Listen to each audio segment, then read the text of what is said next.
Bu şimdi benim bebeğimin kalp sesleri mi? Evet.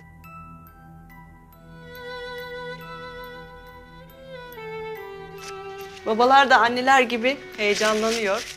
Heyecanlanmaya gerek yok. Telaşa gerek yok. Böyle arada kasılmalar olacak. Ara ara. İlk 3 ayda vereceğim vitaminlerin düzenli kullanımı bebeğin gelişimi için çok önemli. Aksatmayalım, olur mu? Vitaminlere gerek yok doktor hanım. Biz bu bebeği aldırmak istiyoruz. Değil mi Ömer? Süheyla, buna karar vermek için biraz erken değil mi? Bence biraz daha zamanımız var.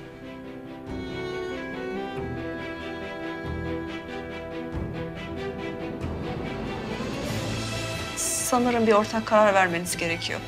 Ömer, benim içimde her gün büyüyen bir hayat var. Hem de senin istemediğin bebeğimizin hayatı. Ben şimdi onun kalp atışlarını da duydum. Her gün daha çok bağlanacağım ona. Benim için gitgide zor olacak. Bir an önce aldıralım. Bitsin bu iş. İçimde onu hissettikçe daha da kahroluyorum. Ben daha fazla bu işkenceyi çekmek istemiyorum ki. Bence bunu dışarıda konuşalım. Konuşacak bir şey yok. Var Süheyla.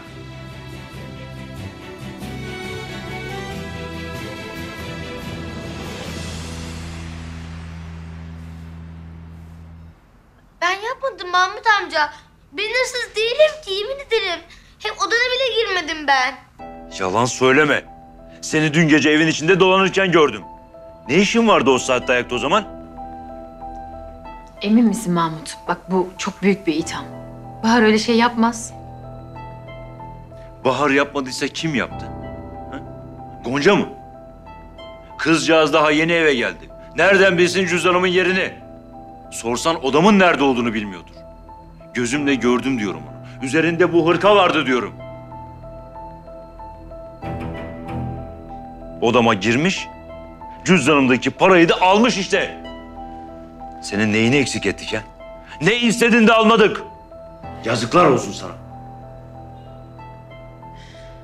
Mahmut, sakin ol. Ben para falan çalmadım İpek abla. Yemin ederim ben almadım o parayı. Hem ben neden yapayım ki böyle bir şeyi? Yalan söyleme. Bacak kadar boyunla bizi kandırmaya çalışıyorsun bir de. Sen çal, hırsızlık yap, ondan sonra yapmadım diye karşımızda ağla. Biz de inanalım öyle mi? Mahmut bağırma çocuğa. Ne yapacağız İpek? Biz bu çocuklara edep, adap öğretmeyecek miyiz? Hırsızlığın çok kötü bir şey olduğunu göstermeyecek miyiz? Bir çocuğun sorumluluğunu aldık ama sevmek yetmez. Adam gibi yetiştirmek lazım. Şimdi biz bunun kötü bir şey olduğunu anlatmazsak ileride neler yapabileceğini düşünebiliyor musun İpek?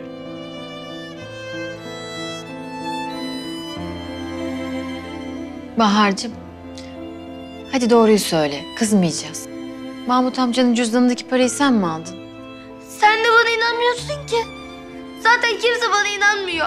Ben hırsız değilim diyorum. Bahar'cığım dur. Bir Bahar ya. Bırak gitsin. Düşünsün biraz. Hatasını anlasın. Siz ona harçlık vermiyor musunuz? Neden böyle bir şey yaptı ki?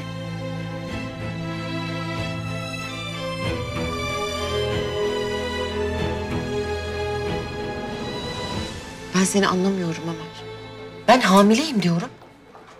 Sen bana o geceye dair hiçbir şey hatırlamıyorum diyorsun. Sen değil misin bana inanmayan?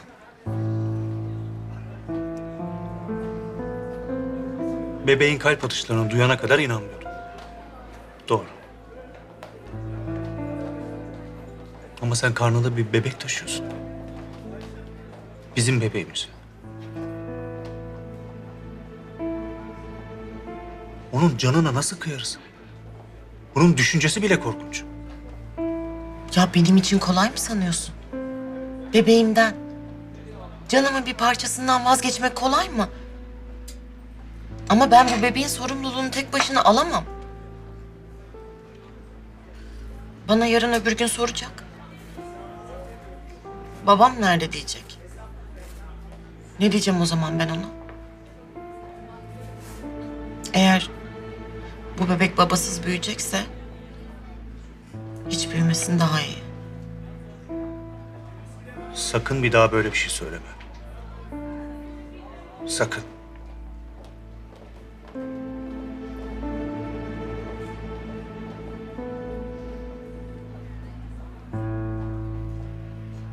Bu bebek doğacak.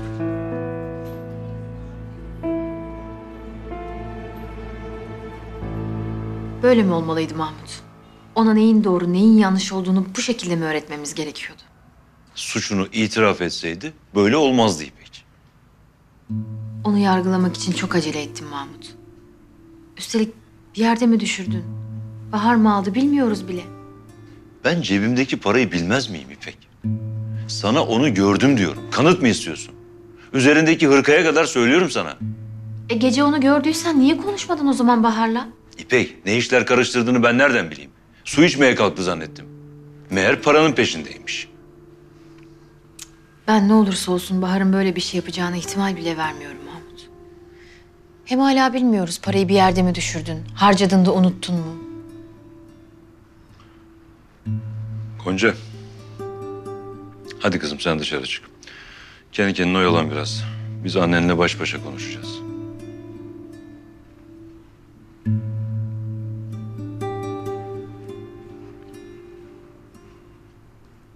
Ben seni gerçekten anlamıyorum. Ya daha bir ay öncesine kadar seni sevmiyorum diyordun bana. Yani sevmediğin bir kadınla olamıyorsun. Ama sevmediğin birinden çocuk doğurmasını istiyorsun. Öyle mi? Bu sence biraz bencillik olmuyor mu? Bencillik değil. Aksine fedakarlık. Bu fedakarlık için de ne gerekiyorsa yapıyorum. Anladım. Yani diyorsun ki sana sadece bebek için katlanabilirim.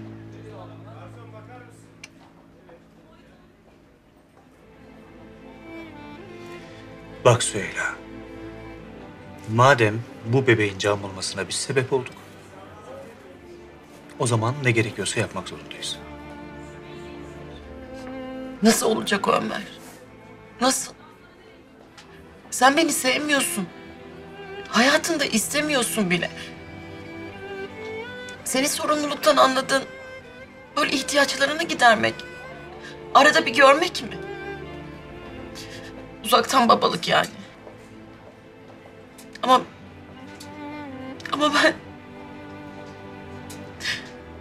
ben tek başına bu sorumluluğu alamam Ömer.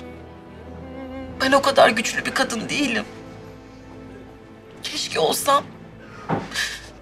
Keşke olsam ama değilim işte.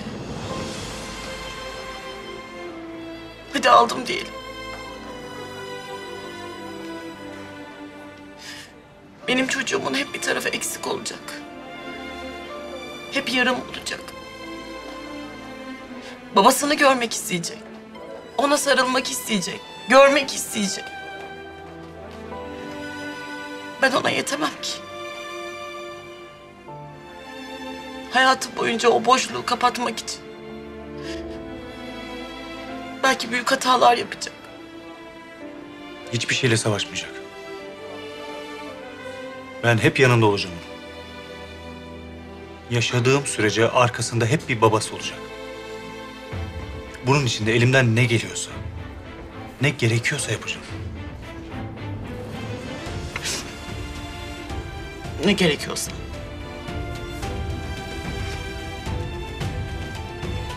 Ne gerekiyorsa.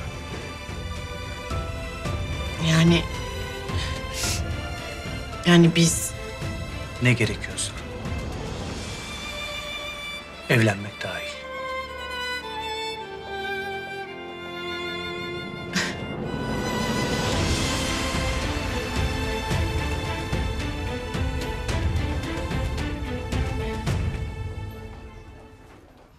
Bak İpek, senin kadar olmasa da artık Bahar'ı ben de tanıyorum. İyi huylu bir çocuk o, tamam. Ama neticede çocuk. Çocuklar ilgi ister. Görmeyince de hırçınlaşır. Bahar eskiden senin tek ilgi odağındı. Şimdi ne oldu? Gonca geldi. Biliyorum ama Ama Bahar Gonca geldiğinden beri gayet mutlu görünüyor diyeceksin değil mi? Sorun çıkarırsa istenmeyeceğinden korkuyor. Bahar büyük bir ihtimalle ilgi çekmeye çalışıyor. Yoksa bu yaptığının başka bir açıklaması olamaz İpek. benim de aklıma geldi ama konduramıyorum bir türlü. Hırsızlık. Bu çok kötü bir şey. Ve bunun kötü bir şey olduğunu anlatmamız lazım. Hiç böyle olacağını düşünmemiştim. En iyisi onunla konuşmak.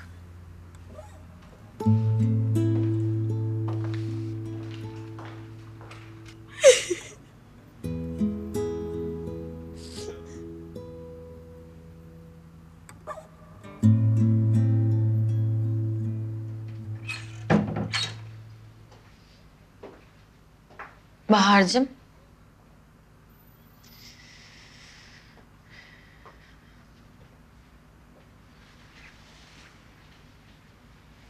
Biraz konuşabilir miyiz?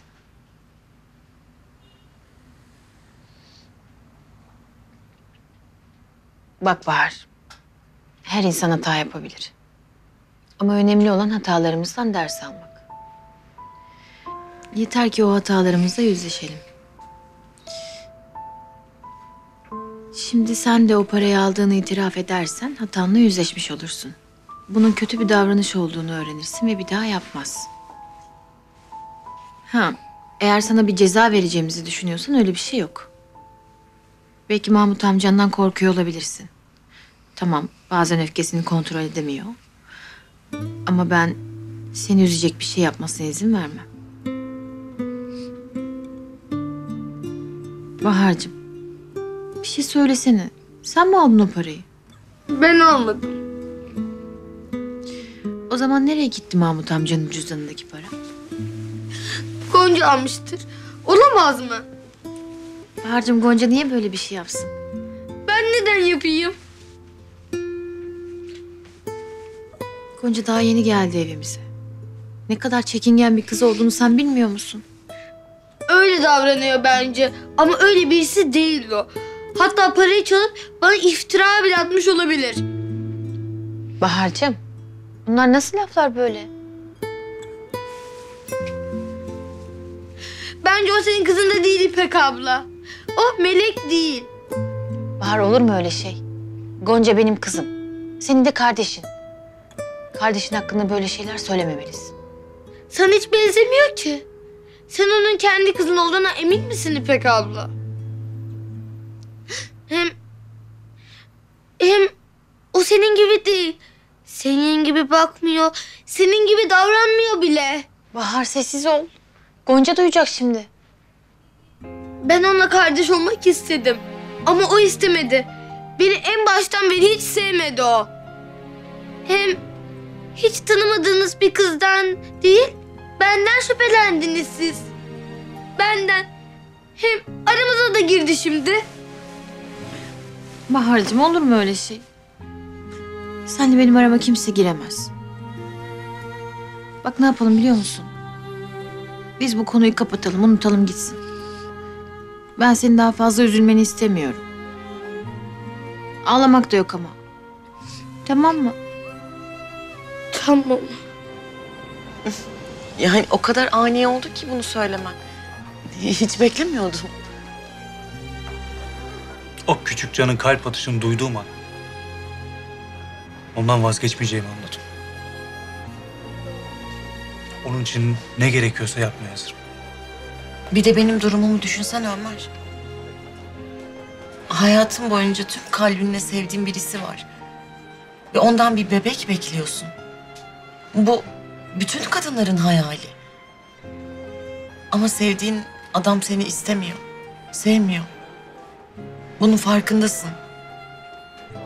O öyle büyük bir acı ki. Anlayamazsın. Tamam Süheyla. Tamam. Düşünme artık bunları. Bu bebek doğacak. Biz de evleneceğiz. Tamam o zaman. Bir an önce evlenelim olur mu? Yani insanların ileri geri konuşmasını kaldıramayacağım. Hem bakarsın bu bebek bizim için yeni bir başlangıç olur. Söyle. Seninle evlenmemin sebebi sadece bebek. İleride hayal kırıklığına uğrama diye söylüyorum. Biz sadece bu bebeğe anne baba olacağız. Birbirimize eş değil.